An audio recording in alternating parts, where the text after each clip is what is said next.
नमस्कार। नमस्ते भारत विद चंद्रकांता कार्यक्रम में आप सभी दर्शकों और श्रोताओं का हार्दिक स्वागत है, अभिनंदन है। मैं चंद्रकांता कार्यक्रम की होस्ट और आज का ये कार्यक्रम सिने मैटिनी शुक्रवार सिने मैटिनी खास तौर पर लाठी फिल्म के लिए रखा गया है। लाठी फिल्म से जुड़े हुए 3 लोग आज हमारे साथ हैं, जिनमें निर्माता निर्देशक गजेंद्र एस श्रोतीय जी हैं, ईशमधु तलवार जी हैं, लेखक, गीतकार और पत्रकार, और हम सबके प्रिय चरण सिंह पथिक जी, जो फ़िल्मों के लिए लिखते हैं और कथाकार हैं। आप सभी अतिथियों का हार्दिक स्वागत है। नमस्ते आप सभी को। तो सबसे पहले गजेंद्र श्रोतीय जी के पास ही चलते हैं और नमस्कार गजेंद्र जी, स्वागत है, अभिनंदन है। आप कार्यक्रम में आए, बहुत अच्छा लग रहा है। जी सर, आपका माइक आप अनम्यूट कर लें। जी। जी, सबसे पहले तो सर आपको आपका जो नया ये प्रोजेक्ट है लाठी फ़िल्म, इसके लिए बहुत-बहुत शुभकामनाएँ।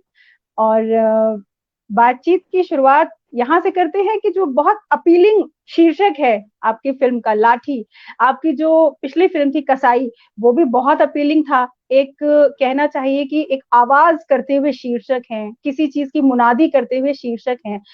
तो लाठी नाम से ही शुरुआत करते हैं, इतना रोचक शीर्षक रखने का क्या वजह रही? जैसे कसाई तो खैर पथिक जी की जो मूल कहानी है उसका भी शीर्षक कसाई, जी। क्योंकि मुझे मुझे अपनी फिल्मों के लिए सिंगल शब्द वाले, एक शब्द वाले टाइटल ज़्यादा अपील करते हैं। और ये जो मूल कहानी थी लाठी वाली, इसमें जो शीर्षक था वो शीर्षक उस कहानी को मुझे ऐसा लगा कि रिवील कर रहा था, बहुत ज़्यादा रिवील कर रहा था कि दर्शकों की उत्सुकता जो एक मैं सोचता हूँ वो उसमें कहीं उस सस्पेंस को ब्रेक कर रहा था। तो लाठी इसलिए एक तो नाम सोचा कि नहीं, इसका नाम जो कहानी का मूल नाम है वो इसलिए नहीं रखना है क्योंकि कहानी जाहिर हो रही है इससे। एक तो ये था दिमाग में, और दूसरा लाठी अपने आप में एक प्रतीकात्मक रूप से मुझे लगा उस कहानी में ज़्यादा फिट बैठता था। और वही कारण था कि और उसके अलावा लाठी पूरी कहानी में एक महत्वपूर्ण किरदार के रूप में रहती है हमेशा। तो वो एक कारण था कि लाठी हमने नाम रखा उसका। और निश्चित रूप से कहानीकार से पहले अप्रूवल लेना तो जरूरी होता ही है। अगर मैं नाम बदल रहा हूँ कहानी का, तो जब पथिक जी से बात हुई तो उन्होंने भी यही कहा कि नहीं, लाठी निश्चित रूप से उपयुक्त टाइटल है इस फिल्म के लिए। तो उनकी अप्रूवल आने के बाद फिर हमने इसको तय किया कि हम इसका नाम लाठी रखेंगे। जी, और यहीं पर गजेंद्र जी आपसे जानना चाहती हूँ, आपके बारे में पढ़ते हुए मालूम हुआ कि आप इंजीनियरिंग आपका बैकग्राउंड रहा है। तो फ़िल्मों में किस तरह से आपका शिफ्ट हुआ? किस तरह जुड़े इससे? अ, मुझे एक्चुअली फ़िल्में बनाते हुए करीब अब 14-15 साल हो गए हैं। और शुरुआत जो है मैंने शॉर्ट फ़िल्मों से करी थी।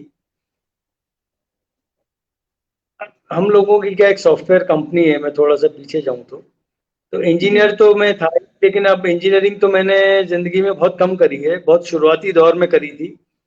उसके बाद फिर सॉफ्टवेयर कंपनी हमने एक शुरू की थी कुछ समय पहले। तो उसमें मैं, क्योंकि ग्राफ़िक्स और उसके विज़ुअल पार्ट से जुड़ा हुआ था उस सॉफ्टवेयर के जो हम लोग डेवलप कर रहे थे।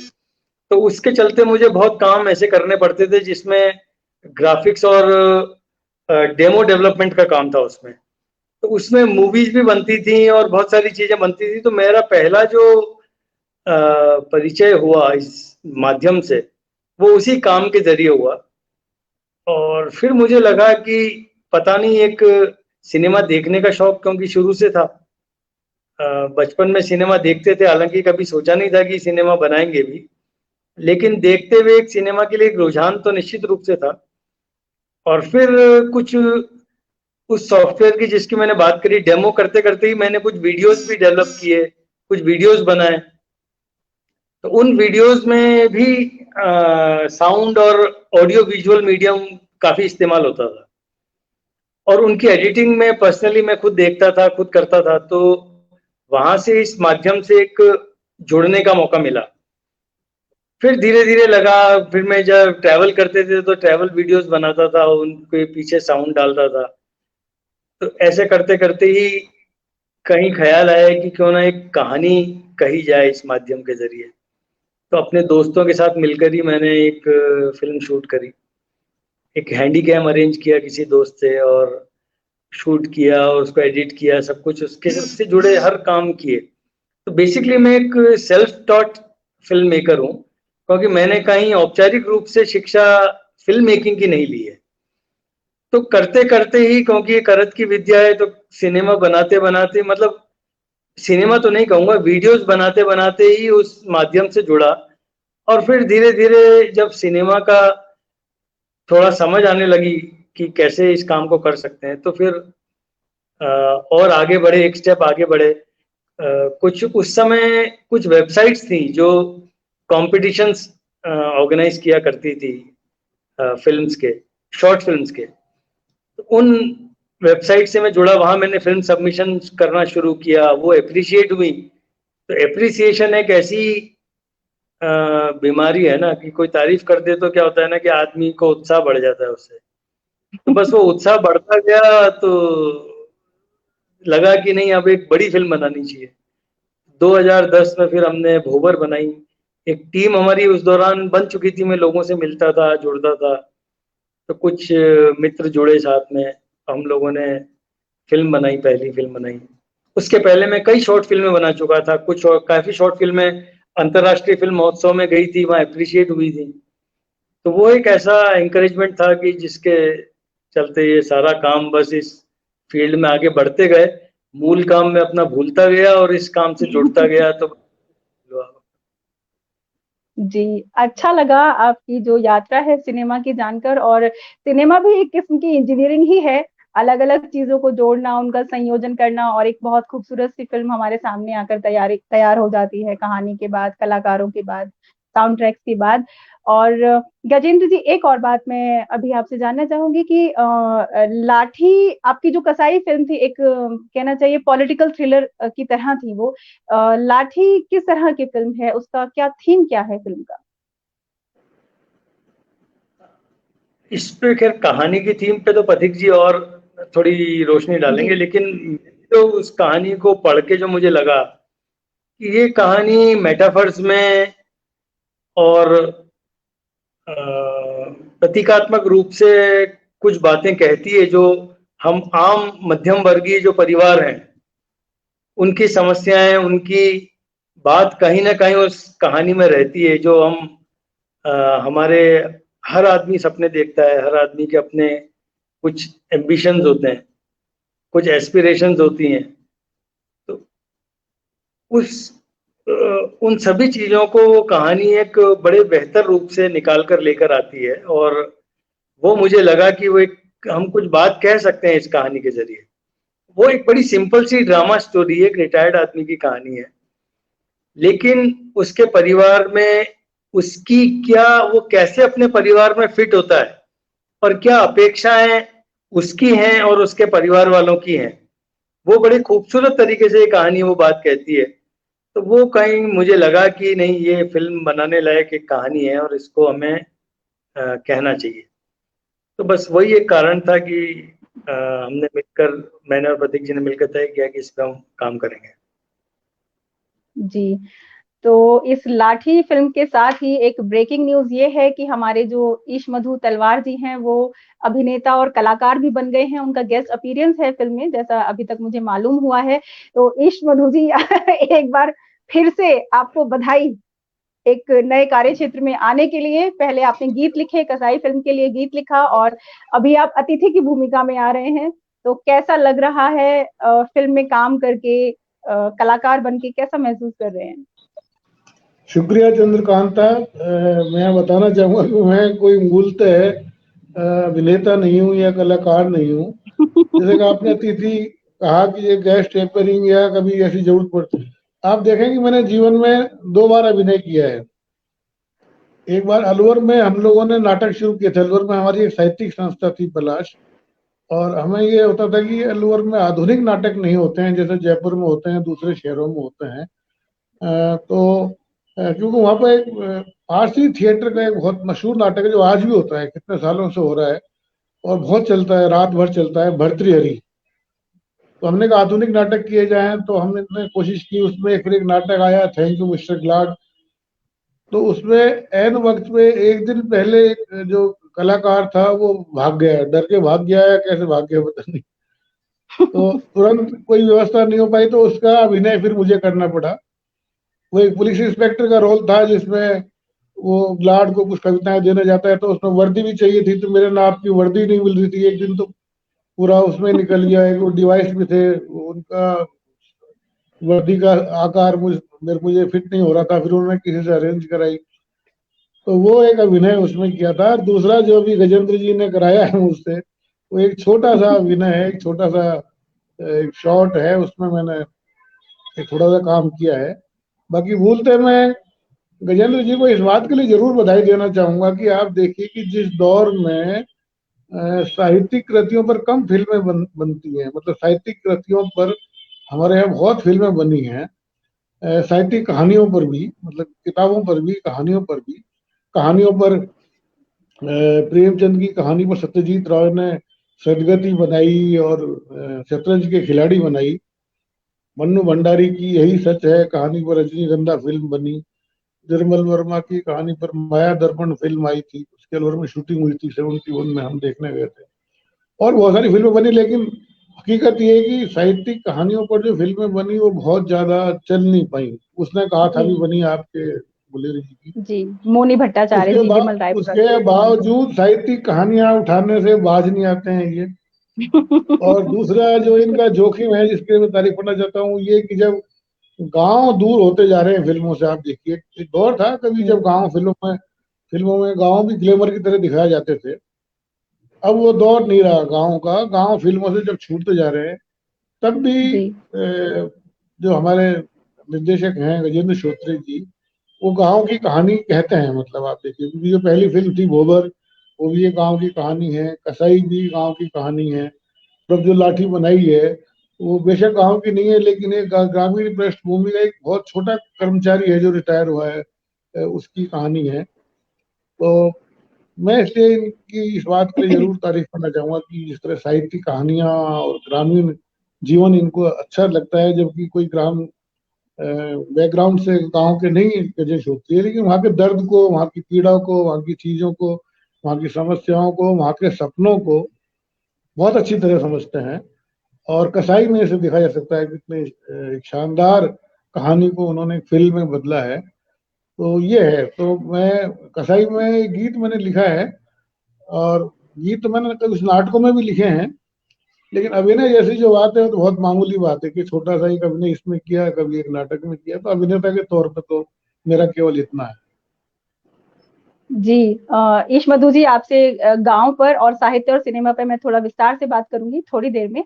और एक और मुझे चीज पूछनी है, क्योंकि आप लेखक रहे हैं, पत्रकार रहे हैं, लेखक रहे हैं, फिर गीतकार भी बने आप, और अब अभिनेता या कलाकार, भले ही छोटी सी भूमिका में सही। तो हम सबके लिए तो भाई ये एक ब्रेकिंग न्यूज है एक तरह की कि ईश मधु जी फिल्मों में भी अभिनय करने लगे हैं। तो आप पत्रकार भी रहे हैं, मुझे आपसे जो जानना है कि ब्रेकिंग न्यूज का जो फंडा है, मतलब क्यों, क्या तोड़ देती है ये न्यूज, ऐसा जो हम इन्हें ब्रेकिंग न्यूज कहते हैं, ये मैं जानना चाहती हूँ आपसे। नहीं, ब्रेकिंग न्यूज दरअसल देखिए एक ऐसी, मैं बताऊं आपको, मैंने 40 साल तक पत्रकारिता की है। अब तो ब्रेकिंग न्यूज भी पता नहीं, न्यूज तो होती नहीं है, क्या होती है वो मुझे पता नहीं। लेकिन हमारे यहाँ उस दौर में भी और आज भी मेरे ख्याल से किसी पत्रकारिता में जो कंपटीशन है, सबसे बड़ा कंपटीशन वो ये है कि किसी खबर को सबसे पहले कौन लेकर आता है, जिसको हम ब्रेकिंग न्यूज कहते हैं। वो मतलब तब होता है कि भाई इसने मैदान मार लिया, मतलब जिसको हमारे बाई लाइन स्टोरी बोलते हैं। दूसरी होती है एक्सक्लूसिव स्टोरी, जिसे हम कहते हैं कि बाई लाइन से मतलब जब नाम आपका छपता है अखबार में कहानी के साथ, या आपके नाम के साथ कुछ चीज आती है। तो ये दो चीजों के लिए कोई पत्रकार हमेशा लालायित रहता है, जिसे कहना चाहिए, और प्रयासरत रहता है कि कोई ऐसी खबर मिल जाए जी जो किसी और के पास नहीं हो और मैं उसको ब्रेक करूं। मतलब तो अब हालांकि इन दिनों आप देखेंगे कि थीम बेस्ड खबरें आ रही हैं बहुत ज्यादा, उस तरह की ब्रेकिंग, मुझे तो ब्रेकिंग न्यूज कहते हैं पर मुझे लगता है कि क्या वो वाकई ब्रेकिंग न्यूज है। कई बार ऐसा लगता है इस दौर में, क्योंकि मुझे इतने अनुभव के बाद लगता है खबरों का वो जो हमारे वक्त में एक दौर था वो बदल गया है। वहाँ वो सांस्थानिक खबरें, अंदर की खबरें नहीं मिलती हैं कि भला विभागों में क्या चल रहा है, मंत्रालयों में क्या चल रहा है, और कहाँ पर क्या चल रहा है, कि वो लव जिहाद आ जाएगा, क्या है वो, मतलब कि ये कुछ और आ जाएगा, कि हिंदू मुस्लिम आ जाएगा। ये एक अजीब दौर जरूर है। उस लिहाज से तो कोई ब्रेकिंग का मतलब बनता नहीं है। बाकी ब्रेकिंग न्यूज अच्छी बात है कि अभी राजस्थान से हमारे एक इंडियन एक्सप्रेस के रिपोर्टर हैं, उन्होंने न्यूज ब्रेक की गवर्नर के किताब को लेके, तो मैं समझता हूँ कि मतलब अच्छी बात है किसी एक पत्रकार को ऐसी खबर मिले जो किसी के पास ना हो, उसी के पास हो, और वो ब्रेक करे उसे, उससे बड़ी ब्रेक ब्रेकिंग जी। न्यूज। हालांकि वो एक्सक्लूसिव खबर है, लेकिन लेकिन जो खबर एक्सक्लूसिव नहीं है, सबके पास है, उसमें कंपटीशन ये है कि सबसे पहले कौन दिखाए। मतलब इतनी टीआरपी की मारा मारी है। यदि कोई 2 मिनट पीछे भी रह गया, मैं एडिटर भी रहा हूँ एक रीजनल चैनल में, ईटीयू में, कि 2 मिनट भी आपने बाद में खबर दिखाई, रात से पहले किसी चैनल ने दिखा दी, तो एक्सप्रेशन कॉल हो जाता है कि ये 2 मिनट भी लेट कैसे हुए आप। इतनी मारा मारी होती है। जी, तो फिलहाल आज की इस ब्रेकिंग न्यूज का कि ईश मधु जी फिल्मों में आ चुके हैं और छोटी ही भूमिका में से ही तो गजेंद्र श्रोती जी को इस ब्रेकिंग न्यूज का श्रेय जाता है, उसके लिए शुक्रिया। और अब चलते हैं पथिक जी के पास। नमस्ते पथिक जी, आपका माइक कृपया अनम्यूट कीजिए।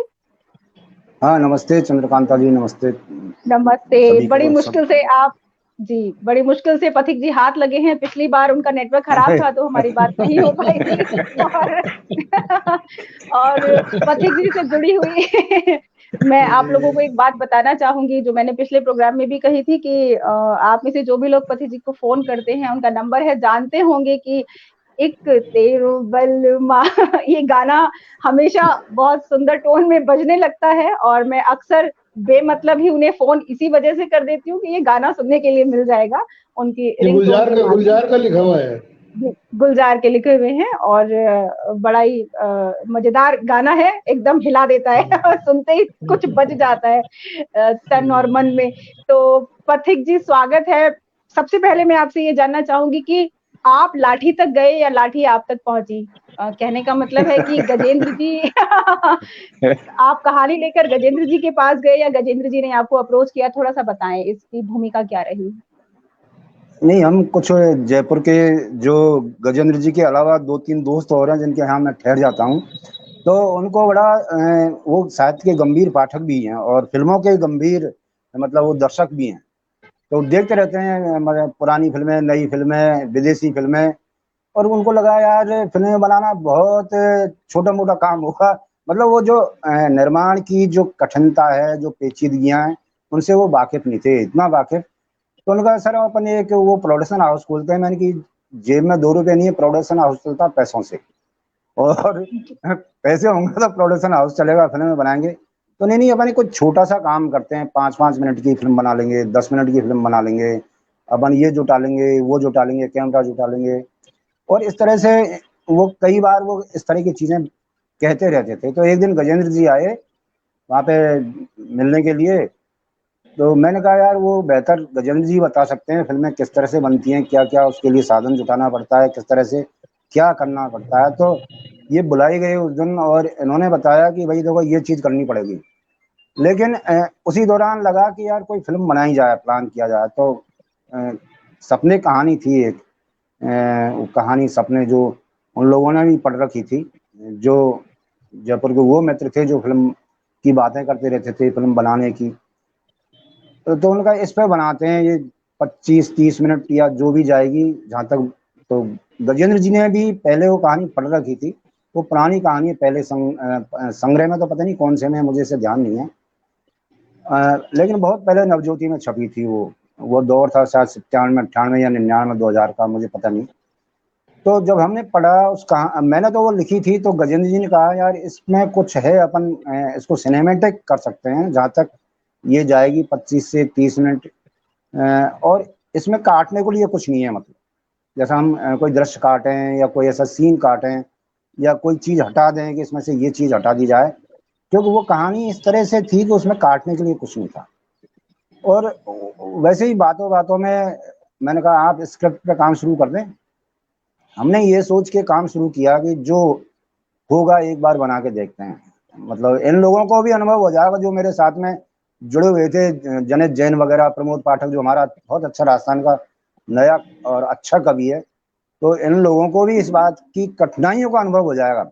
फिल्म बनाने का अनुभव नहीं, फिल्म की कठिनाइयाँ, जो मुश्किलें और जो पेचीदगियाँ हैं, जो परेशानियाँ हैं, और जो पैसे जुटाने का काम होता है, पोस्ट प्रोडक्शन का काम होता है, शूटिंग में क्या क्या साधन चाहिए, वहाँ आपको रहना नहीं रहना है क्या है, तो ये सारी चीज़ें मैंने कि इनको एक अनुभव हो जाएगा। अगर या तो लाठी के बाद में तोबा कर लेंगे कि नहीं यार अपने बस का तो रोक नहीं है, तो उस तरह से आप कह सकते हैं कि ये कॉम्बिनेशन था एक तरह का, और उन लोगों के साथ में, और हमको और गजेंद्र जी को लगा कि यार बैठे बैठे बहुत 2-3 साल हो गए, मतलब कुछ कर ही नहीं रहे, मतलब कुछ हो ही नहीं रहा, कोई ना तो कोरोना कुछ करने देता है, खाली बैठे हैं, नए जो चीज़ें करना चाहते हैं ढंग से प्लान, वो हो नहीं पा रही थी।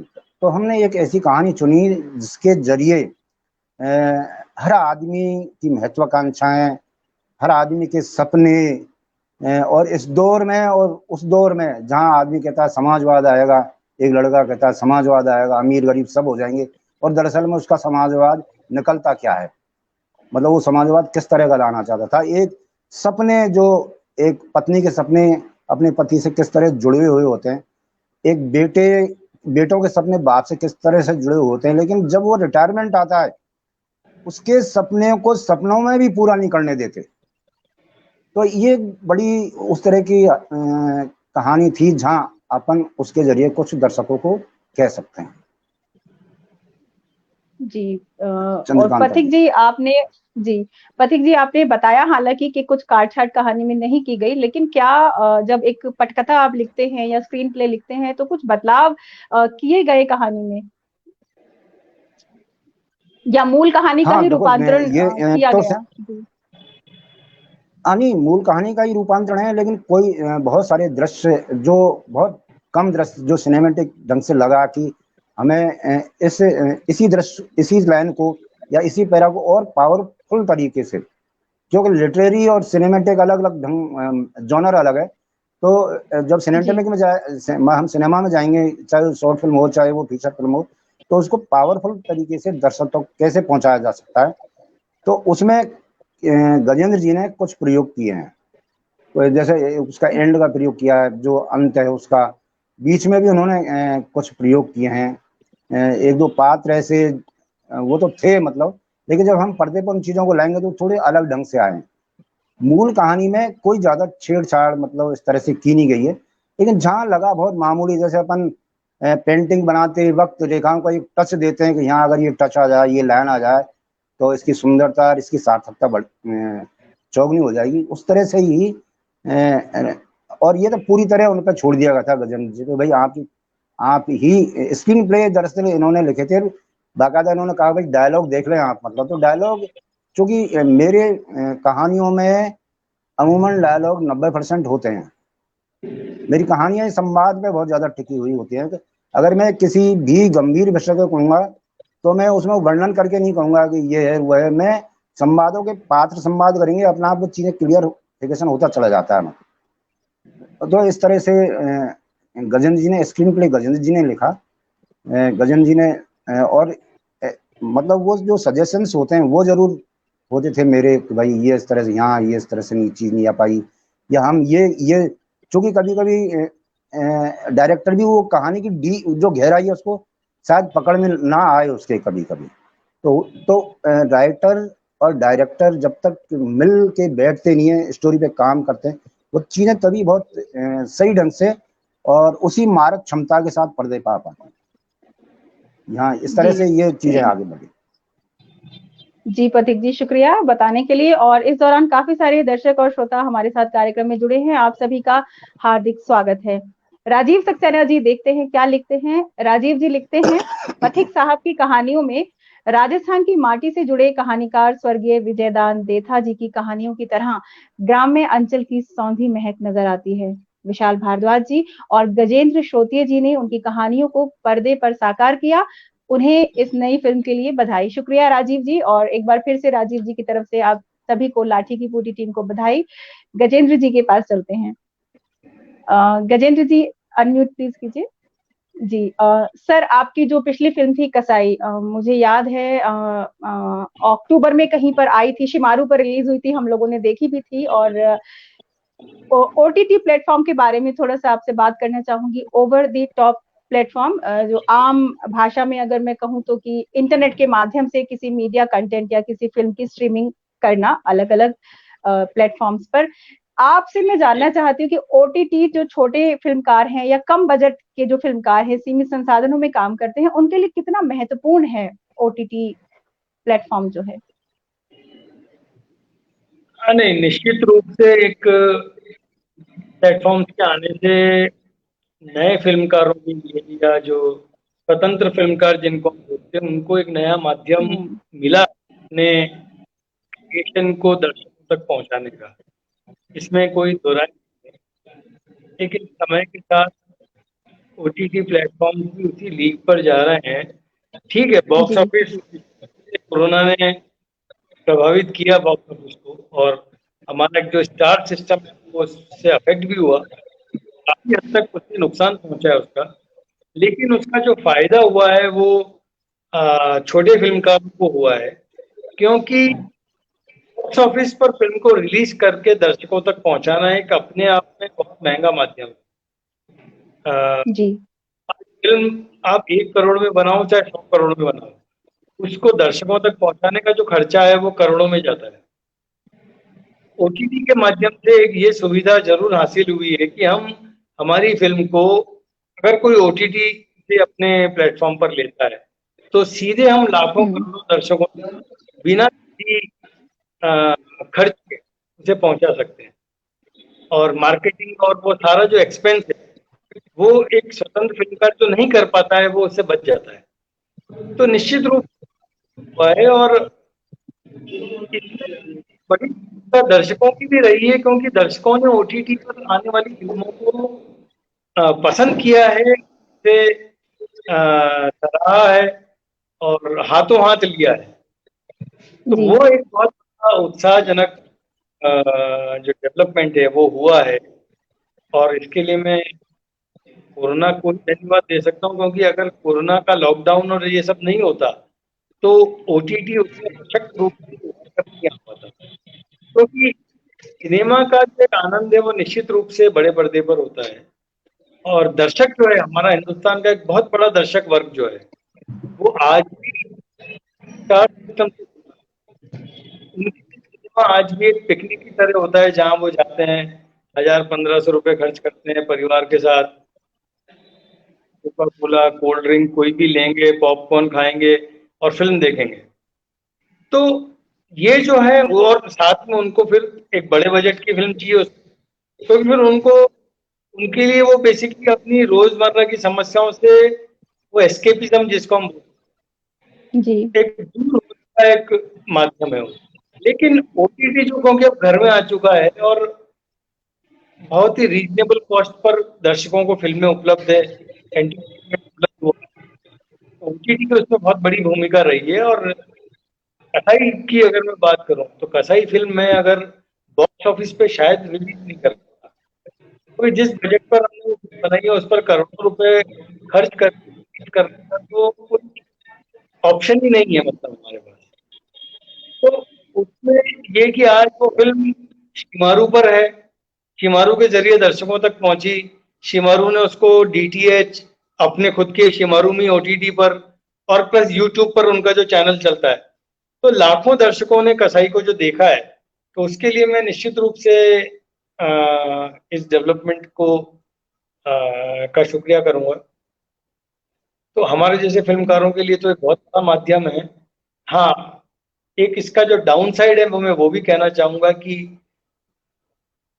नेटफ्लिक्स, अमेजॉन जो बड़े ओटीटी प्लेटफॉर्म्स हैं, आज वो बड़े बजट की फिल्में भी रिलीज करने लगे।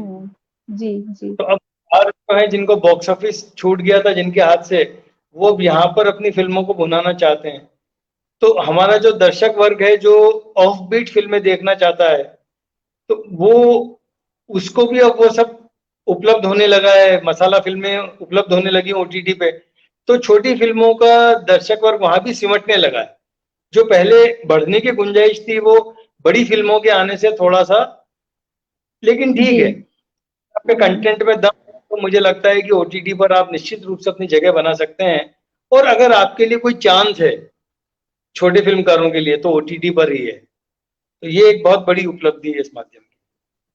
जी, गजेंद्र जी, मेरा अगला प्रश्न आपसे यही था कि जो बड़े फ़िल्मकार हैं या जिन्हें मेन स्ट्रीम हम सिनेमा कहते हैं, वो लोग भी अब सीधा ओटीटी पर जारी कर रहे हैं, रिलीज़ कर रहे हैं अपनी फ़िल्म्स वग़ैरह। तो क्या ये बात ठीक है कि ऑफ बीट फ़िल्में फिर से थोड़ा-सा पीछे हुई या जो आपने बात बताई, लेकिन क्या आप चुनौती नहीं महसूस करते कि जो कम बजट के जिनके पास पहले से ही संसाधन कम है और एक बड़ा हिस्सा सिनेमा का आया और उसने फिर से उस चीज़ को कैप्चर कर लिया, जिसने एक बड़ा प्लेटफ़ॉर्म छोटे फ़िल्मकारों को दिया था? हाँ, ये निश्चित रूप से मैं एक बात यहाँ ये ज़रूर जोड़ना चाहूँगा कि छोटे फ़िल्मकारों को जो ऑफबीट फ़िल्म्स बना रहे हैं, जिनके कंटेंट में दम है, उनको एक level playing field OTT platforms ने निश्चित रूप से दिया है। क्योंकि अगर आज एक छोटी फ़िल्म भी ओटीटी पर आती है और साथ में कोई बड़े स्टार की भी फ़िल्म आती है, जो कि ऐसे उदाहरण कई हुए हैं, और वहाँ ऑफबीट फ़िल्मों को ज़्यादा पसंद किया गया है और स्टार्स की फ़िल्में फ्लॉप हुई। तो निश्चित रूप से एक लेवल प्लेइंग फील्ड हमें मिला है और ये बहुत बड़ी बात है। जी, लेकिन फिर मैं कहूँगी कि जब पुरस्कारों की बात आती है या प्रचार की बात आती है, तो वापस से जो मुख्य धारा का सिनेमा था, जो ओटीटी पर आ गया है, फिर वही आर्या और फिर वही मिर्ज़ापुर या जो भी बड़े कलाकार तमाम ये फैमिली मैन वग़ैरह उसी तरह के लोग फिर से वो पुरस्कार ले जाते हैं क्योंकि पुरस्कार भी एक फ़िल्म के सम्मान से जुड़े होते हैं और लंबे समय तक एक किसी फ़िल्म को यादगार या ज़हन में ज़िंदा रखने के लिए कारक होते हैं। इस पर फिर आप क्या कहेंगे? नहीं, नहीं, अब जो आपने जो नाम लिए वो बहुत बड़े स्टार नहीं है। फैमिली मैन में मनोज वाजपेयी है। मनोज वाजपेयी की फ़िल्म आज भी बॉक्स ऑफिस पे कितना बिज़नेस करेगी, वो मनोज वाजपेयी को भी पता नहीं होता है। और जहाँ तक मुझे ख़्याल है, अब मैं समझता हूँ, जहाँ तक मेरी समझ है, मनोज वाजपेयी को ₹500 का टिकट लेकर आज भी कोई देखने नहीं जाएगा बॉक्स ऑफिस पे। लेकिन वो फैमिली मैन एक ओटीटी ने उसको स्टार बनाया है। ओटीटी ने पंकज त्रिपाठी को स्टार बनाया है मिर्ज़ापुर में। तो ओटीटी ने वो काम उन एक्टर्स के लिए भी किया है जो अदरवाइज कभी नोटिस नहीं होते, या जो एक बी क्लास या सी क्लास एक्टर्स होते, वो आज स्टार हो गए। तो ओटीटी ने उनको स्टार बनाया है निश्चित रूप से। तो उनको भी शुक्रगुजार होना चाहिए ओटीटी का, क्योंकि उन्हें मौका मिला है स्टार बनने का। उन्हें ओटीटी ने मौका दिया, बॉक्स ऑफिस ये मौका नहीं देता मनोज वाजपेयी को या पंकज त्रिपाठी को। जी गजेंद्र जी, तो एक और प्रश्न के बाद मैं अपनी बात यहाँ ओटीटी पर खत्म करूँगी। ओटीटी और सेंसरशिप पर अगर बात करें, अभी तक की जो मेरी जानकारी है, ओटीटी पर किसी तरह की सेंसरशिप नहीं होती है।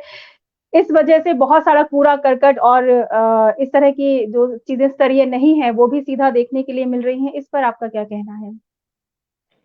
देखो, वो दर्शकों को अपना डिस्क्रिशन इस्तेमाल करना होगा। निश्चित रूप से सेंसर हर चीज को पे लागू नहीं होना चाहिए। एक सेल्फ सेंसरशिप जो है वो काफी हद तक काम करती है, और एक दर्शक की चॉइस है यहाँ पर। ओटीटी पे एक्सप्लिसिट कंटेंट आता है, निश्चित रूप से आता है, जी। क्योंकि वो फ्रीडम फिल्म मेकर को मिली है। लेकिन उसका मतलब ये नहीं है कि आपको पसंद नहीं है तो कौन कहता है आपको जबरदस्ती देखने के लिए। आपको अगर 10 मिनट देखने के बाद वो कंटेंट समझ में नहीं आता, आप हटा दें उसे। आपने कौन से ₹500 दिए हैं उसको देखने जाने के लिए कि पूरी फिल्म देख के आनी पड़ेगी? आप हटा दें उसे। एकदम दुरुस्त। जी, समझ में आता बहुत है वो। बढ़िया। फ्रीडम दर्शकों के पास है ना। दर्शकों के हाथ में रिमोट है आज की तारीख में, वो तुरंत बदल सकते हैं ना उसको, फिल्म को। तो वो रिजेक्ट कर देंगे। सेंसरशिप की कहाँ जरूरत है उसमें। जी, बहुत अच्छा आपने मुझे अच्छा लगा आपको इस तरह से आपने ये बात बताई और जो लोग सुन रहे होंगे ख़्याल रखिए कि सारा दोष हम किसी स्ट्रीमिंग को या ओटीटी को क्योंकि ये भी बड़ा चर्चा का विषय आजकल रहता है कि बहुत अभद्रता फैल गई है या कुछ भी जारी कर रहे हैं, बच्चे देख रहे हैं। एक सेल्फ सेंसरशिप भी होती है, रिमोट हमारे हाथ में है, जैसा कि गजेंद्र जी ने कहा, कुछ ज़िम्मेदारी हम दर्शकों की भी है और हमें उस पर बात करनी चाहिए और अपने आप पर सेल्फ सेंसरशिप लगानी चाहिए? ईश मधु जी के पास चलते हैं। ईश मधु जी अनम्यूट करें अपने आप को प्लीज। जी ईश मधु जी, प्रश्न तो मेरा कुछ और था, लेकिन फिलहाल मैं सेल्फ सेंसरशिप पर ही आपसे बात करूंगी। आप किस तरह से देखते हैं जो सेंसरशिप और ओटीटी का मसला है इस चीज को? नहीं, मुझे लगता है कि गजेंद्र श्रोत्र जी ने सही बात इसमें कह दी है, क्योंकि ये जो मीडियम है ओटीटी वाला या टीवी वाला, इसमें निश्चित रूप से एक बहुत बड़ा आपका ऑप्शन ये है कि आप एक सेकंड में एक बटन दबा के आप किसी भी चीज को छोड़ के कहीं आगे बढ़ सकते हैं। आप ये सुविधा आपके पास है। हालांकि इसके बावजूद भी सेल्फ सेंसरशिप ऑडियंस की नहीं बल्कि फिल्म बनाने वालों की होनी चाहिए, ये मैं जरूर कहूंगा। क्योंकि इसका मतलब ये नहीं है कि सेंसर बोर्ड नहीं है तो आप कुछ भी बनाने की एक छूट हासिल कर ले। तो वो एक नैतिकता एक जरूर फिल्मकारों के अंदर होनी चाहिए कि वो बनाते वक्त इन चीजों को ध्यान रखें। लेकिन यदि ऐसा कुछ हो जाता है तो जैसा ये तो है ही कि इस मीडियम में ये सुविधा आपके पास है कि आप उसे ना देखें, लेकिन ये कहने से भी यूँ काम चलता नहीं है। वो तो कोई अश्लीलता है तो लोग देखेंगे उसे। तो अश्लील फिल्में या इस तरह की चीजें, जैसे सेंसर बोर्ड फिल्मों के लिए तो है, इसके लिए सेंसर बोर्ड नहीं है, लेकिन इसके बावजूद मतलब मैं सेल्फ सेंसरशिप की जो बात है फिर वो दोनों तरफ लागू होती है। वो फिल्म निर्माता पे भी लागू होती है और दर्शक पे भी लागू होती है। मेरा मानना तो ये है। आगे जाके शायद हो सकता है कुछ नियम कानून बने। मुझे लगता है ये कोई भी सरकार छोड़ने वाली तो स्वच्छंदता करने की इजाजत तो अभी कोई देने वाला है नहीं। कुछ दिन ये चल सकता है, लेकिन मुझे लगता है कुछ ना कुछ नियम कानून वक्त के साथ इसमें आने चाहिए, मुझे ऐसा लगता है। नहीं सर, सेल्फ गजेंद्र जी, एक मिनट कांता जी, मैं एक बात और जोड़ना चाहूंगा। सेल्फ सेंसरशिप से मेरा मतलब निर्माताओं के लिए ही था, क्योंकि दर्शकों के पास तो सेंसर रिमोट है, लेकिन सेल्फ मतलब ये है कि ओटीटी प्लेटफॉर्म पर वो कंटेंट दिखाने से पहले वो उम्र का कौन सा वर्ग उस फिल्म को देख सकता है, उस वेब सीरीज को देख सकता है, वो पहले दिखा देते हैं। अब 18+ कंटेंट को दर्शक अगर अपने बच्चों के साथ देख रहा है जो पहले लिखा हुआ आ जाता है, तो वो फिर दर्शक की गलती। तो सेल्फ सेंसरशिप का मतलब ही निर्माताओं के लिए था मेरा कि वो पहले डिक्लेयर करते हैं कि कौन सा दर्शक वर्ग के लिए वो कंटेंट उपयुक्त है। तो उसके बाद भी अगर दर्शक देखता है, उसका आनंद लेके उसे क्रिटिसाइज करता है, तो वो गलत है। जी शुक्रिया गजेंद्र जी। ईश मधु जी, एक फिल्म आई थी जिसमें अनिल कपूर साहब को एक दिन के लिए मुख्यमंत्री बना दिया जाता है। फिल्म का नाम था नायक। देखी होगी, आप सभी लोगों ने देखी होगी। तो आज मैं चाहती हूँ कि आप दरोगा की भूमिका में हो थोड़ी देर के लिए उसी तर्ज पर, और मैं चाहूंगी एक गुमशुदगी की रिपोर्ट है। रिपोर्ट ये है कि हमारी फिल्मों से गांव कहाँ गायब हो गए हैं और क्यों गायब हो गए हैं, कहाँ गुमशुदा हैं। आपने जैसा कि जिक्र किया, गजेंद्र जी ने कसाई में भी गांव का परिवेश दिखाया, और अभी लाठी फिल्म में भी कुछ ऐसा ही परिवेश है। तो उन्होंने उस आंचलिकता को, उस गांव को जिंदा रखा है सिनेमा में, और एक बार फिर से शायद लौट आए हैं गांव। तो मुख्यधारा की फिल्मों में जो गांव है वो कहाँ चले गए हैं, कहाँ खो गए हैं? देखिए चंद्रकांता, मुझे लगता है इस चीज को हमें दो तरह से देखना चाहिए। एक तो कला की कोई भी विधा हो, चाहे साहित्य हो, चाहे संगीत हो, चाहे सिनेमा हो, ये कला क्या है कि एक वक्त के साथ हमेशा एक नदी की तरह बहती हुई चलती है और नए रास्ते बनाते हुए चलती है। बहुत सारे मुकाम पीछे छूट जाते हैं, आगे नए मुकाम आते हैं, नए रास्ते आते हैं, नई मंजिलें आती हैं। क्योंकि आप देखेंगे कि एक दौर में के सेगल हमारी किसी पीढ़ी को पसंद थे, फिर हमारी पीढ़ी को मोहम्मद रफी पसंद थे, फिर अभी अब पीढ़ी को कुछ और पसंद है। संगीत में, फिल्म में भी समाज बदलता है, समाज की तस्वीरें बदलती हैं, उसके साथ कलाएं और फिल्में भी बदलती हैं। तो एक दौर था उसमें गांव का, ठीक है, आज वो नहीं है। लेकिन मुझे फिर भी लगता है कि दूसरी जो बात मैं इसमें कहने वाला था ये है कि ये सिनेमा को आप जब कभी देखें तो इसमें सबसे बड़ी बात यह है कि हिट होना। मतलब यदि कोई एक चीज हिट कर जाएगी ना तो सारे सिनेमा वाले उसके पीछे फिर भागते हैं। मतलब जैसे आप देखिए एक दौर में सामाजिक फिल्में बनना बिल्कुल बंद हो गई थी, फिर अचानक एक फिल्म आई हम आपके हैं कौन, और वो हिट हुई तो धड़ाधड़ फिर उसी लाइन पे फिल्म बनना शुरू हो गई। मतलब सवाल ये है कि कोई भी रचना हो, चाहे फिल्म हो चाहे साहित्य की कहानी हो, वो कितनी सशक्त है इस पर चीजें बहुत निर्भर करती हैं। भी आज कोई फिल्मकार गांव पर कोई एक अच्छी कहानी, एक अच्छी फिल्म बना दे, अच्छी चीज हमेशा दर्शक को पसंद आती है। यदि कोई अच्छी चीज है तो, अच्छी रचना है तो, चाहे वो फिल्म हो चाहे कहानी हो। आज भी कोई, मुझे लगता है फिल्मकार गांव पर एक ऐसी फिल्म बना दी जो हिट हो जाए। मैंने कहा ना, फिल्म इंडस्ट्री हिट से चलती है। एक बार हिट हो जाए गांव की कोई कहानी, कोई अच्छा फिल्मकार बना दे, तो आप देखिए गांव वापिस आ जाएंगे उसमें, मतलब। जी जी। तो मुझे लगता है कि ये दोनों चीजें हैं। एक तो ये कि चीजें आगे बढ़ती भी हैं, ठीक है, एक वक्त में गांव था, आज गांव नहीं है। एक वक्त में बहुत सारी चीजें थी, आज नहीं है। एक वक्त में फिल्मों में हम वो बड़े वाले टेलीफोन देखते थे, अब मोबाइल दिखते हैं सिनेमा में। तो समाज बदलता है, तस्वीरें बदलती हैं, चीजें बदलती हैं वक्त के साथ, फिल्में बदलती हैं। लेकिन दूसरी बात ये भी है कि यदि वो सशक्त रचना है, तो चाहे वो गांव की हो चाहे कहीं की भी हो, तो वो यदि एक बार हिट हो जाती है फिल्म इंडस्ट्री में, तो फिर लोग उसके पीछे भागते हैं, मतलब। जी अभी कोई लेकिन गांव की अच्छी ईशमधु फिल्म। जी। जी ईशमधु जी, एक बात फिर मैं यहाँ कहना चाहूंगी कि अभी ओटीटी प्लेटफॉर्म कहें या टीवी पर इन दिनों दक्षिण भारतीय सिनेमा बहुत आने लगा है। मुझे बाकी सिनेमा का तो अनुभव नहीं है, क्षेत्रीय सिनेमा का, लेकिन दक्षिण भारतीय फिल्में काफी इधर देखी हैं, तो उनमें एक गांव का परिवेश जरूर रहता है जी। कहानी जी। में, और अच्छा खासा रहता है। तो ऐसा क्यों कि वहां की फिल्मों में है लेकिन उत्तर भारतीय फिल्मों में नहीं देखने के लिए मिलता?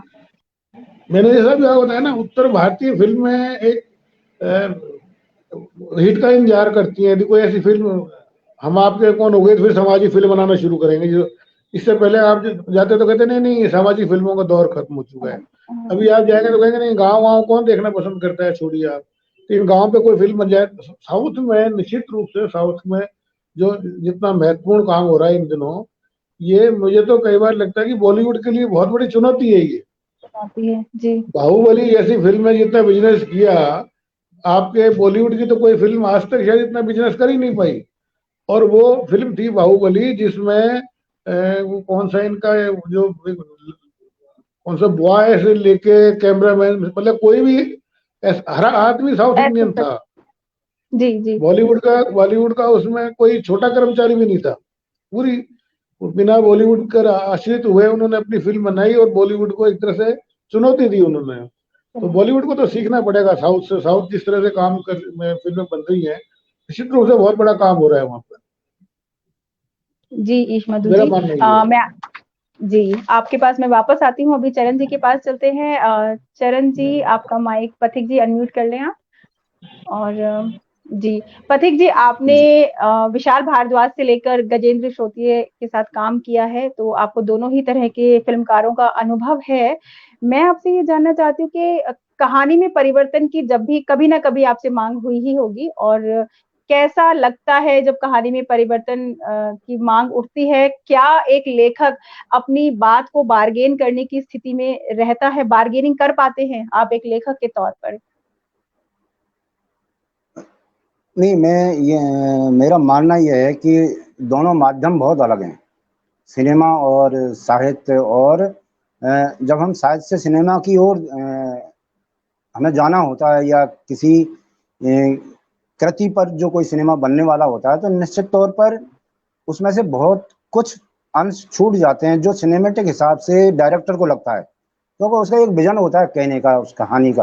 कहानी वो ब्रेक नहीं करेगा, मतलब उसकी मूल आत्मा को खत्म नहीं करेगा, उसके जो पात्रों को कहीं नहीं ले जाएगा। मतलब वो ये करेगा कि यार सिनेमा के पर्दे पर मैं दर्शकों को 2 घंटा या 1.5 घंटा इसी कहानी के माध्यम से, इसी कंटेंट के माध्यम से, इसी भाषा, परिवेश, संस्कृति के माध्यम से कैसे जोड़े रखूं, जहाँ लोग मनोरंजन भी महसूस करें और कुछ लेके जाएं देख के। और चूंकि एक बाजार पूरा जुड़ा हुआ होता है फिल्म से, बाजार का एक सिस्टम जुड़ा हुआ होता है, तो वहाँ उन पैमानों पर मैं अपनी इस फिल्म को किस तरह से ले जाऊंगा, तो वहाँ निश्चित तौर पर जो भी डायरेक्टर परिवर्तन करेगा, वो बिना लेखक की अनुमति के, चाहे वो कितना ही बड़ा डायरेक्टर हो, विदेश का, देश का, जहाँ किसी का नाम लेने की यहाँ जरूरत भी नहीं है, मतलब, तो वो बिना राइटर की इजाजत के नहीं करता।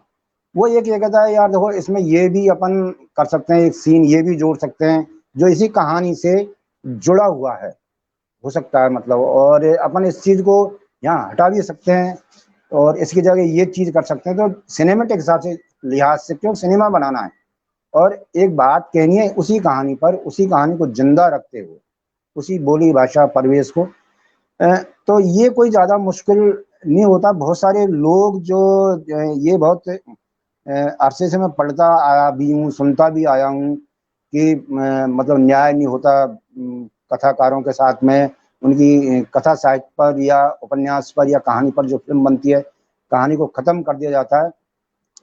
हम या तो दो चीजों में इस तरह से भेद कर नहीं पाते। वो सिनेमा जो लोग निर्माता जो उस पर करोड़ों रुपए लगा रहा है, वो इसलिए नहीं लगा रहा, इसलिए नहीं लगा रहा मतलब वो लग रहा है कि आपकी कहानी की मूल आत्मा और परिवेश सारी चीजें बरकरार रहेंगी, लेकिन मुझे भी बाजार के हिसाब से, पैसे के हिसाब से कुछ चीजें करनी है, तो वहां वो निश्चित तौर पर करेगा बिना लेखक के। ऐसा नहीं है कि लेखक की मतलब लंगड़ी मुर्गी को वो चला के बता दे, वो काम तो वो करेगा नहीं मतलब, है ना। वो एक उड़ान भरेगी, वो दो उड़ान भरवा सकता है, ये करवा सकता है वो। तो इसमें कोई दिक्कत नहीं है मेरे ख्याल में, मुझे तो कोई दिक्कत इसलिए महसूस नहीं होती। और आजकल कोई, ये अलग बात है कि बहुत सारे जो प्योर जो इस तरह की बातें करते हैं कि भाई नहीं, मूल कहानी से तो छेड़छाड़ बिल्कुल भी जी। एक शब्द इधर उधर नहीं होना चाहिए। तो मुश्किल होता है डायरेक्टर को उसके राइटर के साथ काम करना, क्योंकि उसकी भी अपनी सिनेमा की भी कुछ अपनी रिक्वायरमेंट होती है, जरूरतें होती है निश्चित तौर पर उनके अनुसार। जैसे मैं तो मेरा उदाहरण देके बताऊं, मैं मुझे किसी का मालूम नहीं है, तो मुझे किसी और का अनुभव नहीं। मेरा अनुभव तो ये है कि विशाल जी ने जब कहा तो मैंने विशाल जी से बहुत साफ शब्दों में कहा, मतलब ऐसा नहीं है, क्योंकि जो जिनसे आपका दिल मिल जाता है, मेन चीज आप अपनी बात कह सकते हैं, आपको लगता है कि इस आदमी के सामने ये जेन्युइन है और लिटरेरी बहुत पढ़ते हैं मतलब, तो इनके सामने वो चीज बताई जा सकती है। सब कहानी परिवेश भाषा और बोली के साथ छेड़छाड़ नहीं होनी चाहिए, कहानी का जो कंटेंट है उसके साथ छेड़छाड़ नहीं होनी चाहिए। तो ये ठीक है, अब आप ही लिखोगे, मैं थोड़ा लिख रहा हूँ। वो रोड मैप बनाया उन्होंने, क्या इसको आप 117 पन्ने में, 116 पन्ने में वो आप ही लिखोगे, है ना। मैं तो सिर्फ स्क्रीन प्ले जो आप लिख दोगे ना रोड मैप का अनुसार, उस पर स्क्रीन प्ले लिखूंगा, वो डायलॉग भी यहाँ पे 90% के आपके ही लूंगा मतलब। और यही मैंने गजेंद्र जी के साथ किया, जब भी किया गजेंद्र का, यार ये इस तरह से यहाँ अगर ये अपन जुड़ जाए तो नहीं तो अपनी कहानी मतलब इससे कोई अलहदा जा रही है, अलहदा कोई मोड़ नहीं ले रही, लेकिन सिनेमेटिक के हिसाब से ठीक रहेगा। हमने लाठी में भी ये किया, बहुत माइनर बदलाव किए थे। हमें लगा कि एक बात है उसमें कहने की कि एक पिता कब तक अपनी संतान या उससे जुड़े हुए लोगों के सपने पूरे करता रहेगा, कब तक पता नहीं। माँ भी अगर उस कामकाजी महिला है और जिंदगी भर अपनी संतान को पालती रहती है, उसकी भी तो कुछ सपने होंगे, और उन सपनों को भी आप सपने में भी पूरा नहीं करने देते। मतलब ये हकीकत में बात अलग है, हकीकत में मैं अपने सपने पूरे करूं आज, वो बात तो अलग है, लेकिन मैं अपनी इच्छा है मेरी कि मैं उसका एक सपना देखूं और उस सपने में भी आप मुझे पूरा नहीं करने देते, तो उसका एक दर्द है, एक दुख है मतलब। और तो हमने उस थोड़ा जो गिर जाता है मतलब वहां जहाँ वो लास्ट में अंत में, तो गजेंद्र का मतलब एक गिरना मतलब हार मान ली उस आदमी ने, जिंदगी से हार मान ली, या इन स्थिति परिस्थिति, ये पूंजी, ये बाजार, ये इच्छाएं महत्वाकांक्षाएं, हर आदमी की अपनी महत्वाकांक्षाएं, उसकी तरफ कोई देखता नहीं, उससे हार हम इस आदमी को खड़ा करेंगे। तो एक यहाँ एंड में उन्होंने थोड़ा सा, तो ये सिनेमेटिक ढंग से सभी को ठीक लगा। हाँ ये है, आप लिटरेरी लग जा रहे हैं, लेकिन सिनेमा में आपको थोड़ा सा बदलाव करना पड़ेगा, और वो होना भी चाहिए मेरे ख्याल से, उसमें कोई बुराई नहीं है। मेरा मानना है, हो सकता है विचार सबके अलग अलग हैं, लाखों करोड़ों लोग हैं, लेकिन कुछ चीजों की छूट निश्चित तौर पर हम डायरेक्टर को दे सकते हैं, बशर्ते वो लेखक के साथ मिलके काम करे। और मैंने तो अभी देखो, मैं गजेंद्र के साथ काम किया, विशाल जी के साथ काम किया, दीपांकर के भी साथ मूसों में भी डायलॉग रखे, तो ऐसा नहीं है कि वो कुछ लिख रहा है मैं कुछ बहस कर रहा हूँ। मैंने कहा ये सटीक शब्द है, मतलब शब्दों का चयन, मतलब जिस परिवेश की बात कर रहे हैं, अगर वहाँ आप शब्दों का चयन सटीक तरीके से नहीं करोगे, उसी मिट्टी की खुशबू के साथ नहीं करोगे, तो उसकी जो सार्थकता है, उसकी जो मतलब मारक क्षमता वो कम हो जाएगी। तो ये बहुत सारी चीजें उससे जुड़ी हुई होती हैं, तो हमने परिवर्तन भी किया, ऐसे नहीं, परिवर्तन होना जरूरी है। दुनिया बदल रही है तो चीजों को थोड़ा बहुत तो बदलना पड़ेगा सिनेमा के हिसाब से। सिनेमा माध्यम अलग है, साहित्य का माध्यम अलग है। तो दोनों में चीजें, दोनों एक दूसरे से पूरक हैं। ऐसे नहीं है मतलब एक दूसरे के बिना जिंदा रह सकते हैं, बिल्कुल। जब तक कहानी आप चाहे कहीं की भी उठा लीजिए, मतलब उसमें सिनेमा कैसे बनाओ बिना कहानी, चाहे वो घटिया कहानी है, चाहे अच्छी कहानी है, चाहे महान कहानी है, चाहे वो कैसी भी कहानी है, चाहे वो फाइट की कहानी है कि एक डिशुम में 20 आदमी मर रहे हैं, लेकिन इसमें एक कहानी है, मेरा मानना जी है। पथिक जी, जी आपने काफी स्पष्ट तरीके से ये बात बताई। फिर भी आपने गजेंद्र जी के साथ 2 फिल्मों में काम किया है। कभी किसी बहस की नौबत आई या सारी चीजें बहुत ही सामान्य रूप से चलती गईं? किसी दृश्य पर आपने कोई आपत्ति दर्ज की हो, कभी बहस हुई हो किसी सीन को लेकर, स्क्रीन प्ले को लेकर? नहीं, ऐसी छोटी कोई मोटी लाठी चीजें उठी तो हो? हाँ, नहीं ऐसी छोटी मोटी चीजें होती रहती थी, मतलब कभी कभी जैसे अभी लाठी के दौरान ही मैंने कहा यार इसमें ये बात और होती तो और भी अच्छी रहती। कि तो गजेंद्र जी बोलते थे कि यार कुछ दर्शकों के लिए भी छोड़ना चाहिए, मतलब जो आपकी फिल्म देखेंगे, कोई भी फिल्म देख रहा हो तो कुछ चीजें दर्शकों को ऊपर भी छोड़ देनी चाहिए, तो उसकी जिम्मेदारी वो थोड़ा बहुत तो समझे कि मैं क्या कहना चाह रहा हूँ, मतलब इस चीज के माध्यम से।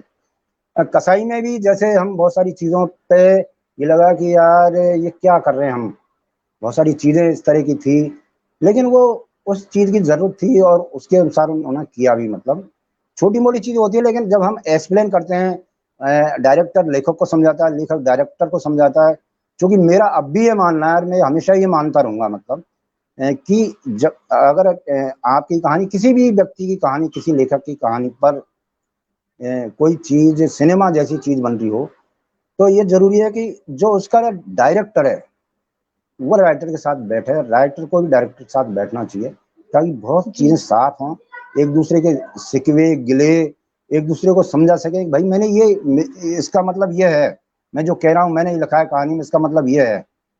तो वो कह रहा है सर मैं इसको और अच्छी तरह से कहना चाहता हूँ, मतलब सिनेमेटिक माध्यम से। तो बस इतनी सी चीजें होती हैं जो होनी चाहिए, मतलब तो उनसे क्या चीजें निखर के आती हैं। और ऐसा नहीं है कि मतलब आप कि वही कहानी जो कि त्यों रख दोगे तो हो सकता है बहुत सारी चीजें हम कहने से वंचित भी रह जाएं सिनेमेटिक के साथ, सिनेमा के साथ। तो थोड़ा दर्शकों का के ऊपर भी छोड़ना चाहिए और दर्शकों का ख्याल भी रखना पड़ता है, जिनके लिए हम फिल्म जी, बनाते हैं। आप किन के लिए फिल्म बना रहे हैं, हम सबसे पहले ये देखना पड़ेगा हमको। तो बहुत सारी चीजें सर करना पड़ता है। मैं यहाँ पे जी एक दो पथिक चीजें जोड़ जो एक जी ने कहा उसके ऊपर जी, कि दो कहानी में बदलाव जो होते हैं वो दो जरूरत से होते हैं। एक तो कहानी अगर छोटी है और आपको उसको फीचर लेंथ तक ले जाना है तो निश्चित रूप से आपको उसमें कुछ घटनाक्रम जोड़ना है, बशर्ते कि मूल कहानी की आत्मा खत्म नहीं हो और हमें वो विस्तार मिल जाए जो हमें चाहिए, जो उसको एक फीचर लेंथ तक ले जाने के लिए जो विस्तार चाहिए वो हमें मिले। और दूसरा क्या होता है कि कई हर कहानी में, साहित्यिक कहानी में कई चीजें प्रतीकात्मक रूप से कही जाती हैं या एक विचारधारा जो उसमें कही गई है उनका दृश्यात्मक परिवर्तन करना जरूरी होता है। कहानी में तो वो एक विचार के रूप में या साहित्य के रूप में या भाषा के रूप में कह दी गई, लेकिन उसको दृश्य के रूप में हम कैसे उस बात को निकाल कर लाएं कहानी में कि दर्शक से वो बात छूट नहीं जाए, तो उसके लिए दृश्य क्रिएट करने पड़ते हैं। तो ये दो कारण है कि जहां पर हमें कहानी से थोड़ा अलग होकर कुछ करना पड़ता है, तो वहां ये कि लेखक की अप्रूवल इसलिए जरूरी होती है कि हम जो देशात्मक जो कन्वर्जन हुआ है वो उचित है या नहीं है, या वो उपयुक्त है या नहीं है, तो वहां थोड़ी सी बहस भी हो सकती है, वहां थोड़ी बातचीत की भी गुंजाइश रहती है। तो यही फर्क रहता है बस उसमें सिनेमैटिक कन्वर्जन में कहानी के।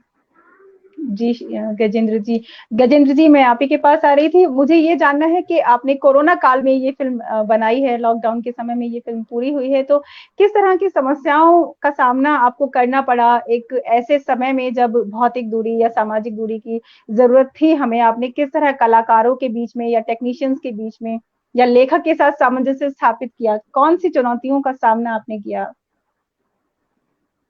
चुनौतियां तो खैर हर फिल्म बनाने के दौरान आती हैं। जैसे हम लाठी, हमारा शेड्यूल, क्योंकि एक शॉर्ट फिल्म है, 40 मिनट की फिल्म है, तो जी, इसमें अ, हमारा शेड्यूल जो था वो 2-3 दिन का ही था। और उसमें ये कि उसी दिन रात को स्टेट में नाइट कर्फ्यू लग गया, तो हमें उस प्रोटोकॉल को ध्यान में रखते हुए और अपनी हद में रहते हुए वो काम करना पड़ा। तो जो आउटडोर सीन्स थे कई, वो हमको उनको कन्वर्ट करना पड़ा कि कैसे, क्योंकि बाहर जाने की अनुमति नहीं थी, हम भीड़ नहीं कर सकते थे। इस तरह के चैलेंजेस रहते ही हैं। और दूसरा ये, क्योंकि हम सीमित संसाधनों में काम करते हैं, तो चैलेंज तो हमारे पास हर स्टेप पर होता है। हमारे पास अगर बजट, फालतू का बहुत बजट हो तो हम बहुत चीजें मैनेज कर सकते हैं, लेकिन हमें इतने रिसोर्सेज में चीजों को मैनेज करना ही सबसे बड़ा चैलेंज होता है। तो ये सारी चीजें तो एक हमारी फिल्म ही नहीं, हर फिल्म के साथ जुड़ी होती हैं। और कहानी में एक ये बात थी कि हमें बहुत ज्यादा लोकेशंस की जरूरत नहीं थी, बहुत ज्यादा किरदार नहीं थे, भीड़ वाले दृश्य नहीं थे, तो हमारे लिए आसान रहा थोड़ा सा इसको मैनेज करना लॉकडाउन के दौरान भी। लॉकडाउन तो नहीं था उस समय, लॉकडाउन होता था तो हम शायद काम ही करते थे। तो और बाकी कोविड प्रोटोकॉल को अपने आप में मेंटेन करना ही एक बहुत बड़ा चैलेंज होता है, क्योंकि लोग धीरे धीरे जब अभ्यस्त हो जाते हैं तो वो मास्क भी उतार देते हैं, तो हर आदमी को कहना पड़ता था कि मास्क कोई नहीं उतारेगा। तो उन चीजों के लिए थोड़ा सा हमें ख्याल रखना पड़ता था। तो यही चैलेंजेस। जी, मुझे लगता है आपने कुछ ज़्यादा ही ईमानदारी से इस प्रश्न का उत्तर दिया कि बहुत ज़्यादा समस्या नहीं हुई, नहीं तो लोग इस तरह से, जो मेरा अनुभव है अभी तक ज़रा-सी चीज़ को पहाड़ और ताड़ करके बताते हैं, नहीं जी बहुत दिक्कत थी, बड़ी समस्याएँ हुई। वो कहते हैं आपदा में अवसर मौके का फ़ायदा उठाना, तो आपने वो फ़ायदा बिल्कुल नहीं उठाया और मुझे बहुत अच्छी आपकी ईमानदार जो स्वीकृति है, अच्छा लगा जानकर। गजेंद्र जी, जाने से पहले आपसे थोड़ा-सा राजस्थानी सिनेमा पर संक्षिप्त पर जानना चाहते हैं कि किस तरह जो क्षेत्रीय सिनेमा है राजस्थान का, राजस्थानी भाषा का जो सिनेमा है, क्या राजस्थान में कोई फ़िल्म सिटी है? सिनेमा घर की क्या स्थिति है? और कहाँ स्टैंड करता है क्षेत्रीय सिनेमा में राजस्थान का सिनेमा है? समस्याएँ क्या हैं उसके साथ? ये तमाम चीज़ें आप एक संक्षिप्त उसमें हमें बताएँ। ये तो एक ऐसा सवाल है कि राजस्थानी सिनेमा बेसिकली एक बहुत बुरे दौर से गुजर रहा है, तो उसमें मैं क्या ज़्यादा अपना, राजस्थानी फिल्में नहीं बन रही है, राजस्थानी फिल्म इंडस्ट्री में उस सेंसिबिलिटी के फिल्मकार मुझे बहुत कम दिखते हैं। एक दौर था जो चला गया, 70-80 के दशक का एक दौर था, लेकिन हमारे जो पुराने फिल्मकार हैं वो उसी दौर में उलझे हुए, अभी उसके बाहर नहीं आ पा रहे हैं। और नए फिल्मकार जो हैं वो राजस्थानी में बनाना नहीं चाहते हैं फिल्में, क्योंकि यहाँ का दर्शक वर्ग बड़ा सीमित हो गया है, बॉक्स ऑफिस पर उसका भविष्य नहीं है। जब सब खुला था तब भविष्य नहीं था, तो अब तो बिल्कुल ही खत्म हो गया है। और राजस्थानी दर्शक वर्ग जो है, राजस्थानी भाषा की क्या समस्याएं हैं जो भी है, वो तो खैर एक अपनी जगह है, मैं उसमें ज़्यादा नहीं, लेकिन ये कि यहाँ सिनेमाई तौर पर सरकार से जो कुछ समर्थन की अपेक्षाएं हैं वो भी शायद पूरी नहीं हो रही हैं। पॉलिसियां बनती हैं लेकिन उन पर अमल नहीं होता, सब्सिडी है लेकिन किसी को मिलती नहीं है। हाँ, बाहर का जो सिनेमा है, बॉलीवुड का सिनेमा राजस्थान में आके जब शूट करता है तो पूरा पैसा राजस्थान सरकार को मिलता है उसका, उसमें कोई दो राय नहीं है। तो राजस्थान की लोकेशन ज्यादा काम कर रही हैं बजाय सिनेमा के, मैं तो ऐसा ही कह सकता हूँ, क्योंकि राजस्थानी कहानियां हैं वो भी बॉलीवुड जो अडाप्ट करता है, तो बड़े स्तर पे स्टार्स के साथ जब बनती हैं तो वो काम भी करती हैं, ऐसा नहीं है। पहेली एक उदाहरण जो विजयदान देसाई पर आधारित थी। और भी राजस्थान की लोकेशन में तो आजकल साउथ की इंडस्ट्री भी आके काम कर रही है, पे गाने करने के लिए करोड़ों रुपए गानों पे खर्च किए जाते हैं। तो वो सब अपनी जगह है, लेकिन राजस्थानी कहानियों को राजस्थानी भाषा में कहने का पोटेंशियल यहाँ पर अभी तो मुझे बहुत नहीं दिखता है। खराब ही है सिचुएशन, मतलब बोलते हैं ना ब्लीक पोजीशन पर। देखो समय के साथ कुछ बदलेगा तो है, हमने हमारी कोशिश करी थी एक गोबर बना के राजस्थानी में, जी। और मैं भविष्य में बनाना चाहूंगा फिल्म राजस्थानी, ऐसा नहीं है राजस्थानी। लेकिन मेरे लिए राजस्थानी सिनेमा सिर्फ राजस्थानी भाषा की वजह से ही नहीं होता है, मैं तो उस फिल्म को भी राजस्थानी मानता हूँ जहाँ राजस्थान की कहानी हो। तो मैं राजस्थान की कहानियां मैंने कही है, वो मैं कहता रहूंगा, आगे भी कहूंगा। तो राजस्थानी सिनेमा के नाम पर मैं अपनी तरफ से तो यही कर सकता हूँ। भाषा जहाँ आएगी उसकी अपनी जगह है, उसकी वो आएगी। बाकी मैं सिनेमा की भाषा को ज्यादा बड़ी भाषा मानता हूँ, मैं उसी में काम करना चाहता जी, बहुत अच्छा, बहुत सुंदर। ईश मधु जी के पास चलते हैं। जाने से पहले ईश मधु जी, आपने साहित्य और सिनेमा पर उसको टच कर ही दिया था, उस मुद्दे को। गुलेरी जी से लेकर प्रेमचंद जी, गुलेरी जी, फणीश्वर नाथ रेणु, और आज वर्तमान में देखें तो चेतन भगत तक तमाम एक साहित्य और फिल्मों का एक संबंध रहा है। लेकिन क्या वजह है कि सेलुलाइट पर जो मूल कथा है, जो पाठकों में जितनी स्वीकार्यता मूल कथा की होती है, जब वो पर्दे पर आती है तो उतना वो नहीं चलती हैं फिल्में, इसकी क्या वजह है? और एक और आप मुझे इजाजत दें, मैंने ये क्वेश्चन फ्रेम करते हुए एक छोटा सा 2 लाइनें लिखी थी, तो मैं उसी के साथ आपसे पूछना चाहूंगी, मुझे पढ़नी पड़ेंगी। लिखा था मैंने कि शर्मो हया नजाकत नफासत मोहब्बत का गहना है, शर्मो हया नजाकत नफासत मोहब्बत का गहना है। ईश मधु सर, साहित्य और सिनेमा के मुद्दे पर आपका क्या कहना है? तो क्या बात इसके हाँ, बहुत बढ़िया, बहुत बढ़िया। सारी सही बात है, सही आपने है। कह दी मुझे लगता है एक दो लाइनों में। लेकिन जी, बहरहाल चंद्रकांत, तो देखिए मैं एक दो अभी जो पथिक जी ने और गजेंद्र जी ने जो बातें कही हैं उन्होंने से जी, लगभग सहमत हूँ। मैं यही बताना चाहता हूँ कि अभी पिछले दिनों मैंने एक किताब पढ़ी है गुलजार की, बॉस की आना। हम्म, बहुत ही खूबसूरत किताब है, यशवंत व्यास ने लिखी है। और गुलजार के जितने भी फिल्मों को लेके जो उनकी अलग अलग भूमिकाएं हैं, गीतकार के रूप में, डायरेक्टर के रूप में, दूसरे से, वो उनको बड़ी गहराई से और बड़े विस्तार से उसका जिक्र है। तो गुलजार भी उसमें यही कहते हैं, और मुझे लगता है इससे सहमत होना चाहिए हमें कि साहित्य की जो कथा है, देखिए कहानी, साहित्य और जो फिल्म है, दोनों अलग अलग विधाएं हैं। दोनों की व्याकरण बिल्कुल अलग है, वो लिखने की विधा है, वो दृश्य, आप वहाँ आप सब सारी बातें दृश्यों से कहनी होती है। तो हम ये कल्पना करें कि मैं कोई कहानी लेके गया हूँ, वो कहानी जो कि त्यों पर्दे पे ऐसे की ऐसे आ जाए, तो वो संभव नहीं है। वो व्याकरण ही दूसरी है, वो गणित ही दूसरा है, वो चीजें ही दूसरी हैं। वहाँ एक छोटी सी पदचाप, थोड़ी सी आहट, थोड़ी सी ध्वनि, थोड़ा सा कैमरा का काम, थोड़ा वो पर्दे हाँ, सही पर जिस सही। तरह कविता या कहानी रची जाती है, वो कागज और पेन से बिल्कुल अलग है। मतलब फिर वो, जैसे पथिक जी ने कहा, सही है कि फिल्म जो इंडस्ट्री है, आप देखेंगे कि फिल्म में इतना पैसा लगता है, इतना पैसा लगता है जो आमतौर पे, और इतना पैसा लोगों को मिलता भी है, चाहे वो स्टार हो चाहे दूसरे लोग हो। तो जहाँ इतना जब पैसा इन्वॉल्व होता है, तो वो ऐसा नहीं हो सकता कि वो फिल्मकार लेखक की हर बात को मान ले। वो उसको ये भी देखना होता है कि मेरी दर्शकों में ये फिल्म किस तरह से कबूल की जाए, ये लोगों तक पहुंचे और लोग उसको देखने सिनेमा घरों में आए ताकि उसका पैसा वसूल हो।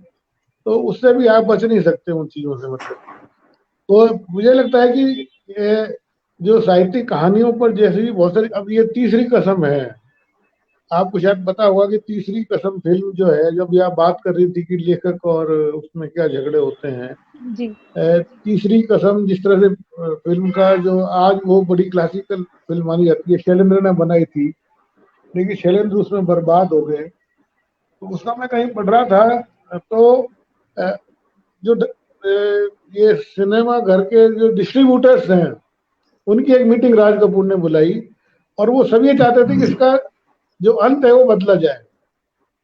अंत ये है कि वो मिलते नहीं है और वो चले जाते हैं। और उसमें ये है कि जब वो अलग यदि होते हैं, तभी तो वो तीसरी कसम खाता है कि अब मैं किसी उसको नहीं बैठाऊंगा अपनी गाड़ी में। अब उनको आप मिला ही देंगे तो फिल्म का नाम तीसरी कसम भी जस्टिफाई नहीं होगा, कहानी कैसे जस्टिफाई होगी। शैलेंद्र बार बार मना करते रहे, राज कपूर कहते रहे ये करिए। एक, क्योंकि उसमें बड़ा अच्छा वो जो बैठक का मैं पढ़ रहा था, उसका एक सीन ये भी है कि एक डिस्ट्रीब्यूटर कहता है कि जो लेखक जो है बहुत जिद्दी होते हैं, इनको समझाना बहुत मुश्किल होता है। अरे भैया आप देखिए, हम आपको बता रहे हैं, हम आपको बताते हैं, देखिए कि ट्रेन जा खड़ी है, ट्रेन से धुआं निकल रहा है, धुआं निकल रहा है, मतलब कि एक अलग तरह की चीजें चल रही हैं। और अब ट्रेन जाने वाली है, उसमें वो नायिका बैठी है और बैठने वाली है, और फिर अचानक कुछ ऐसा होता है और वो जो नायिका है वो उसके हीरो पे, राज कपूर के यहाँ पे हाथ रखती है कंधे पे, वो पीछे मुड़ के देखता है और दोनों मिल जाते हैं। क्या प्रॉब्लम है इस दृश्य में, इस तरह के झगड़े होते रहे। अब लेकिन कई बार मुझे लगता है जैसे यहाँ पर फिल्मकार की गलती थी कि वो डिस्ट्रीब्यूटर को दिया, जो लोग भी थे, मतलब जो उनकी गलती थी। कहानीकार रेणु भी उस मीटिंग में, रेणु को बुलाया गया, अल्टीमेटली उन्होंने ये कहा इसमें शैलेंद्र ने कि चलिए लेखक मान जाएगा तो मुझे कोई दिक्कत नहीं है। वो उठ के आ गए तो रेणु जी गए, तो रेणु जी ये कह रहे हैं कि वो ऐसे बैठे थे जैसे कोई कोर्ट में मजिस्ट्रेट कोई फैसला करने वाले हों और मुझे सुन रहे हों और मेरी बात मानने को तैयार नहीं थे। लेकिन मैं भी फिर ये कह के आया कि नहीं, इसमें अंत नहीं बदला जाएगा। तो कहीं डिस्प्यूट में ये हो सकता है कि कहीं फिल्मकार की गलती हो, लेखक की हो, लेकिन फिर भी ये बात हमें माननी पड़ेगी कि जैसे गुलजार ने कहा है, जैसे सभी लोग कहते हैं कि दोनों अलग अलग विधाएं हैं, दोनों का अलग गणित है, अलग व्याकरण है, अलग चीजें हैं।